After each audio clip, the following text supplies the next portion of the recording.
And we're back. Ring the bell. We've got a date, ladies and gentlemen. We have a date for Retromania. Okay, so here we go. We got some new wrestling games coming down the pipeline. Here's the first one, Kalika-Lika-Lao.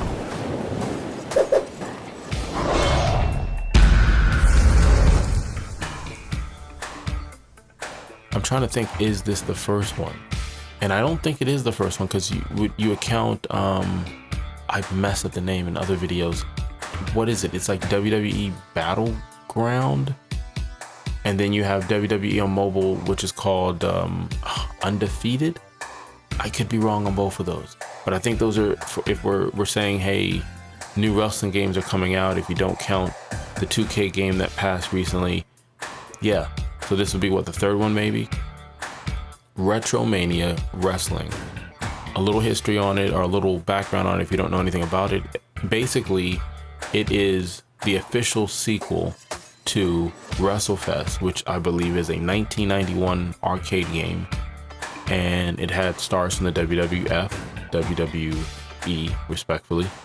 And this, fast-paced, button-smashing arcade game was a hit. It was nostalgic to see them, I guess, recreate that magic. As soon as you see it, you see, hey, look, this got an old school vibe. And I believe they bought the rights for this game from another company in 2015. And I think they've been developing this game for about 2 or 3 years. I don't know the full information as far as the developmental part, but on their YouTube, they have a thing called Developers Vlog, which is actually pretty awesome, because you're able to, I think they're on video 30 now. You're able to see the process of how a game is made, or at least the conversation of it. They don't break down everything they do, but they'll show you, like on a recent video, they're like, hey, listen, here's the sound effects we added. Here's the trailer. Here's the ring. We're thinking about doing this to the menu, or we're thinking about doing this to the menu. So it has a very close vibe. It has a very close indie feel. And what you're looking at now, this is the final trailer that just came out. When you look at these arenas are well thought out. They have their own personality. The crowds, I'm not seeing the same crowd. Not to say you're not going to see the same sprite or 2D character copy, but what I mean is, if you look in the back, each one has their own personality, whether they're oversaturated, whether brighter, or it's a darker, dimmer place. But you're looking at these moves. The sound I have turned off for copyright reasons. I don't want to, cross any lines I shouldn't, respectfully. But the sound it's a good, clean sound for the thuds when they hit the ground, to the ref talking. Now, there was a lot of issues, not a lot of issues. People felt some type of way about the date. There was no date on the game, and their idea, they were like, this is a 2D game. Why is it taking so long? And I think that wasn't the whole community. It was just, that's what the gaming community is. And it's like, dang if you do, dang if you don't.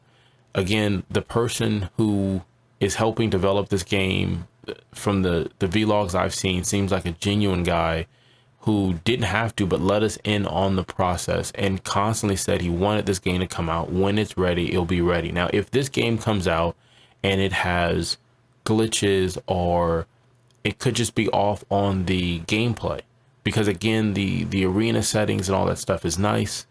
The roster is another thing where they're like, hey, listen, it's not, I don't want to say it's the strongest roster.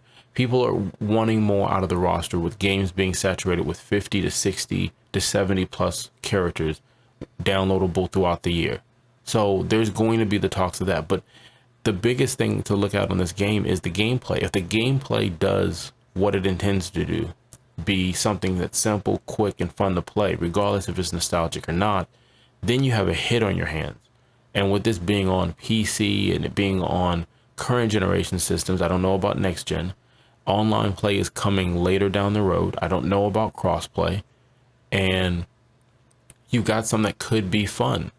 I mean, I don't know if later on down the road you see this on a mobile game, but Blue World Order over there getting a victory.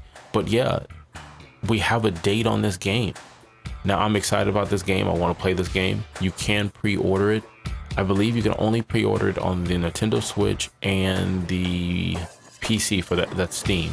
You can't do it on the consoles, because I guess And if you dealt with any gaming issues or heard anything, there's a lot of times issues with patches and pre-orders or whatnot, because you have to go through different channels when dealing with Xbox and PlayStation to get things up there. So, man, yeah. So tell me how you feel about this game. Like I said, I feel good about this game. I would like an opportunity to play this game, to try it. I think I'm trying to think whether or not I should get it on PC or should I get it on PlayStation 5 or 4, because I don't even know if it's backwards compatible. Like, see, I still have a few questions about that, and that's what's hindering me going ahead and saying let's go ahead and make it official. But we have a date on Retromania, so you could have been anywhere in the world and you're here, and I appreciate that. Till next time, Kalika-lika-low.